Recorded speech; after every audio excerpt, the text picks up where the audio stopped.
जय गुरु जी। शुक्राना गुरु जी, अनंतम शुक्राना गुरु जी। आपके बर्थडे से पहले ही दिव्य आभा आपका ग्रंथ, गुरु जी का ग्रंथ एक बच्चे के द्वारा मुझे ब्लेस किया गया और हमारे घर भेजा गया। गुरु जी, आपका ये ग्रंथ पढ़ते हुए कुछ गलतियां हो सकती हैं, अनजान समझ के, अनजान बच्ची समझ के क्षमा करना। शुद्ध सत्संग पढ़ने की सोझी बख्शना। इसमें दिव्य आभा में संगत जी गुरु जी के बहुत प्यारे प्यारे सत्संग हैं जो गुरु जी के सामने और गुरु जी के साथ शेयर किए गए हैं, वो मैं आपके सामने लेकर आ रही हूँ। इसे मैं सेवा नहीं कहूँगी, इसे प्रेम कहूँगी। गुरु जी ने सिखाया है, सेवा के लायक तुम नहीं हो, सेवा करने के लायक हम नहीं हैं संगत जी।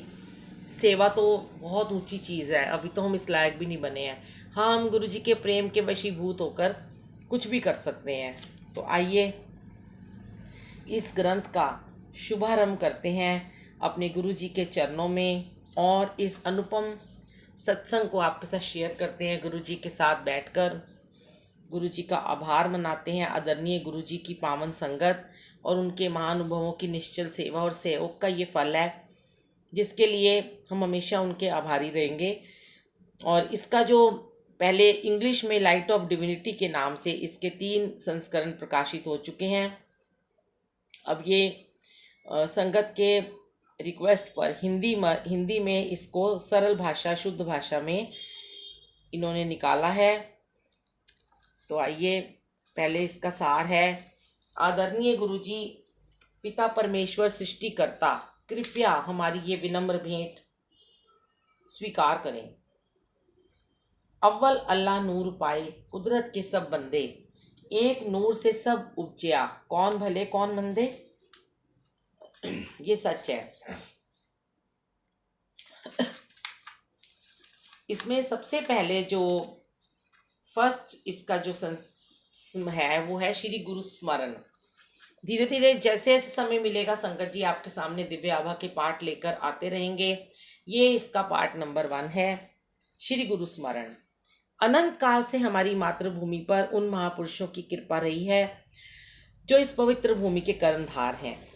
इस देश का अस्तित्व उन महापुरुषों पर रहा है निर्भर जिन्होंने अपनी असीम शक्तियों से धर्म की रक्षा, विकास, मर्यादा बनाए रखने में अपना योगदान दिया। और इस तरीके से भारत देश पुण्य आत्माओं का प्रिय रहा है।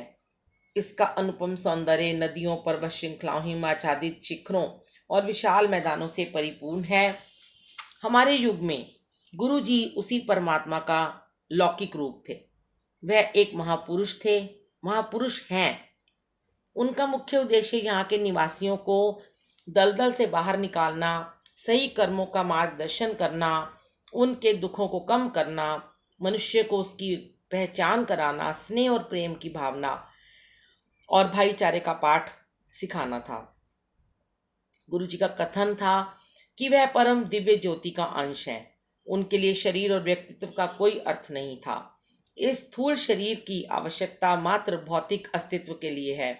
वो तो खिले हुए पुष्प के समान हैं और सब भक्त उनसे दिव्य मधु प्राप्त करने के लिए मधुमक्खियों द्वारा सदृश भिनभिनाते रहते हैं। उनकी ओर आकर्षित होकर सब उनमें लीन हो जाते हैं। उन्होंने सबको उसी प्रेम, त्याग, ज्ञान का पाठ दिया जो इस भारत की आधारशिला है। गुरु जी जैसे महापुरुष के लिए शब्द सदा अपर्याप्त रहेंगे क्योंकि शब्दों से अनंत का वर्णन करना असंभव है। मार्ग की दिशा से अवगत कराने वाले चिन्ह स्वयं मार्ग ना होकर केवल पथिक का मार्गदर्शन करते हैं। हम सब उनको केवल उस सर्वनाम से जानते हैं जिसका स्वभावता उपयोग होता है, गुरु जी।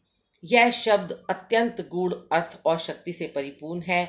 यदि कोई भक्त कभी निडर होकर उनका नाम पूछ भी लेता था तो उनका उत्तर होता था कि उन जैसे महापुरुषों के कोई नाम नहीं होते। इस उक्ति के साथ ही ये अपने अस्तित्व को व्यक्त कर देते थे। ईश्वर के दूत, सृष्टि के रचयिता, ब्रह्मांड के नृप नहीं, वह तो स्वयं परमात्मा है। गुरु परमात्मा से अलग किसी को नहीं जानते। वास्तव में गुरु की ईश्वर से पृथक कोई पहचान हो ही नहीं सकती। कहते हैं कि उन्होंने 31 मई 2007 को महासमाधि ग्रहण कर ली, और इसका कारण यही है कि हम उनको भौतिक देह सहित मानव रूप में पहचानते थे और हमें उनसे अनुराग हो गया था। किंतु पलक झपकते ही उनकी वो काया समाप्त हो गई। अपने द्वारा निभाई जा रही भूमिका पर उन्होंने स्वयं ही पटाक्षेप कर दिया। इसका कारण था कि वह अवतार थे, दिव्यता का मानव रूप। वह तो शिव, नानक और प्रेम के मूर्त रूप थे। यद्यपि ऐसा कभी नहीं था, वो तो एक ओंकार थे और सदा रहेंगे। वे आज भी सबके बीच विद्यमान हैं। वह सदा से हमारे पिता परमेश्वर रहे हैं और हमें उनकी बातें सुननी ही पड़ेंगी। भारत ने तो सदा महापुरुषों की बात को गंभीरता से सुना है। ऐसा कहा जाता है कि ये सत्य भी प्रतीत होता है कि गुरु को सुनने मात्र से अभिज्ञान प्राप्त हो जाता है। आप सबसे विनम्र निवेदन है कि इस पुस्तक के सत्संगों को ध्यान से पढ़िए और समझने का प्रयास कीजिए कि गुरु जी की क्या अभिलाषा रही है। उन्हीं के आदेश अनुसार यह उनकी प्रिय संतति द्वारा उनको सप्रेम भेंट है। जय गुरु जी, शुक्राना गुरु जी, अनंतम शुक्राना। ये अभी हमने पार्ट नंबर 1 आभार व्यक्त किया है। इसके बाद हम सत्संग शेयर करेंगे। जय गुरु जी।